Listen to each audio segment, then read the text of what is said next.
こんにちは、リフォーム867です。今回の動画はトイレリフォーム編中編やっていこうと思います。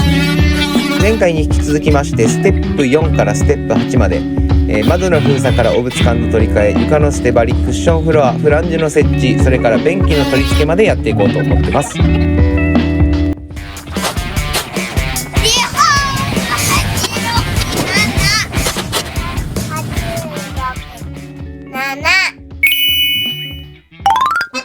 今回もご視聴いただきましてありがとうございます。専属ナレーターの春尾です。まずは両サイドについている手すりは不要なのでサクッと撤去していきます。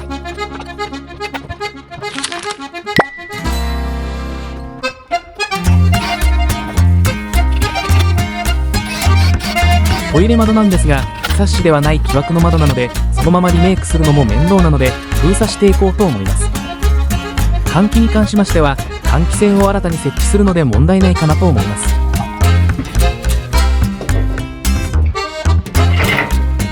そうしましたら壁用の根田組み作業を行っていきます。画面右側の窓は根田としてそのまま利用します。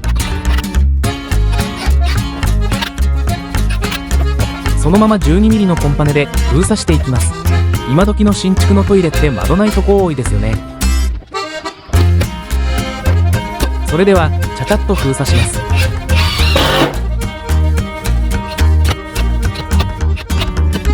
下段の窓も不要なので封鎖です。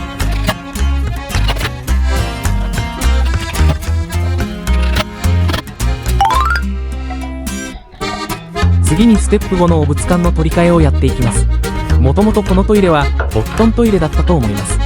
その後プロのリフォーム業者の方が簡易推薦にリフォームされたんだろうなという感じですね。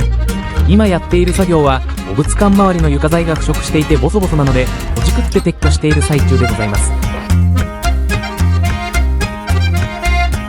不幸中の幸いなのですが、床材が20に貼ってあったので上張りされていた板だけが腐食していたので助かりました。床の組み直しからしなきゃいけないのかなと思いましたが、そうでもなくてほっとしています。ただ恐ろしいことに汚物管がプラプラで何にも固定されていませんでした。これはまずいなってことで汚物管を一度撤去していきます。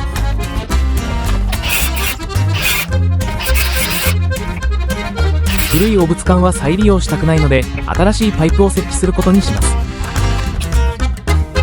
構造がどうなってんのかしっかり確認しております。では新たに設置する汚物管を VU100 の塩ビ管で作っていきます。腐食した床板の代わりに腐食しないアルミ複合板で製作していきます。アルミ複合板は何かと便利な建材ですね。燃えやすいのでキッチン周りなど火元付近では使用できませんが、カットが終わったら仮り合わせしていきます。新たに使うパイプも VU100 です。余り物ですが、これを必要な長さの30センチくらいにカットします。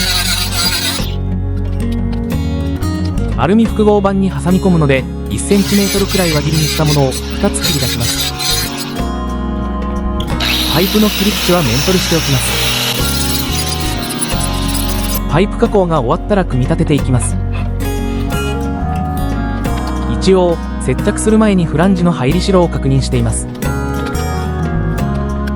カットしたアルミ複合板と先ほど輪切りにしたパイプの切れっ端で挟み込んで接着していきます。これでパイプの固定ができて不安定な状態にはならないっていうことになります。フ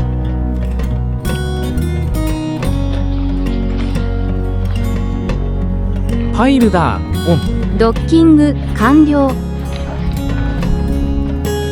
これを早速排便管として取り付けていきます。ファイルダーオン。もうええて。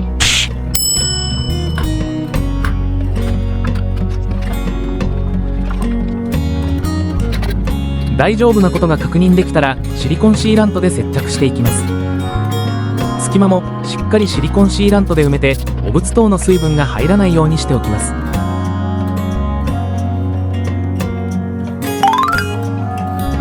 汚物管の設置が終わったらステップ6です。床の捨て張りを行っていきます。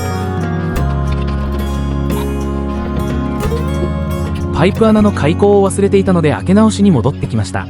原始的に円を描いてみようと思います。そこら辺に落ちていた木材の端材で円を描いていきます。ファイ 120mm の開口を開けたいので、中心に打ち付けたビスから半径 60mm のところに印をし、円を描くと 120mm で描けるっていう算段です。さて、うまくいくのか、スカジシ。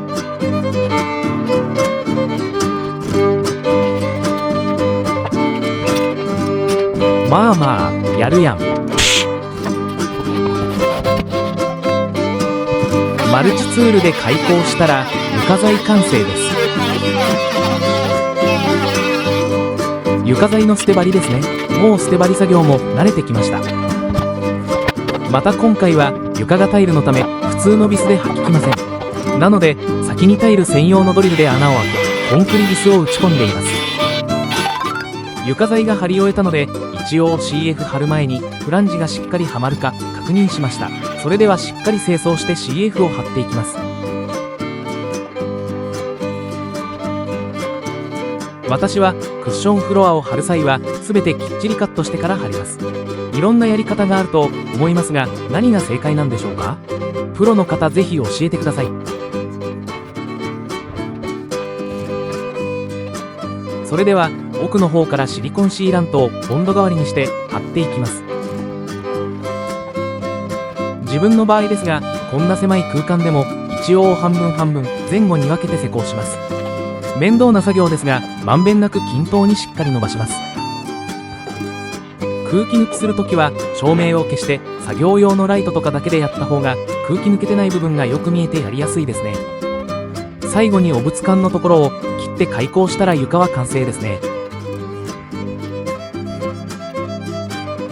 床ができたら間髪入れずにフランジを固定していきます。フランジとお物管の接続部分にコーキングがひっついていることがよくありますので、拭き取り忘れがないようにしています。私はこういうとこ忘れがち。ではでは、やっと便器の設置です。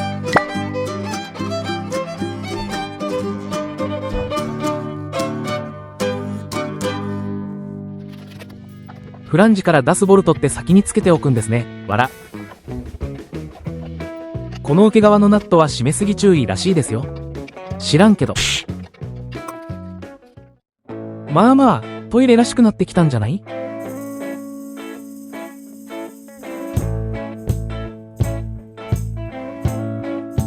今回もご視聴いただきまして誠にありがとうございました。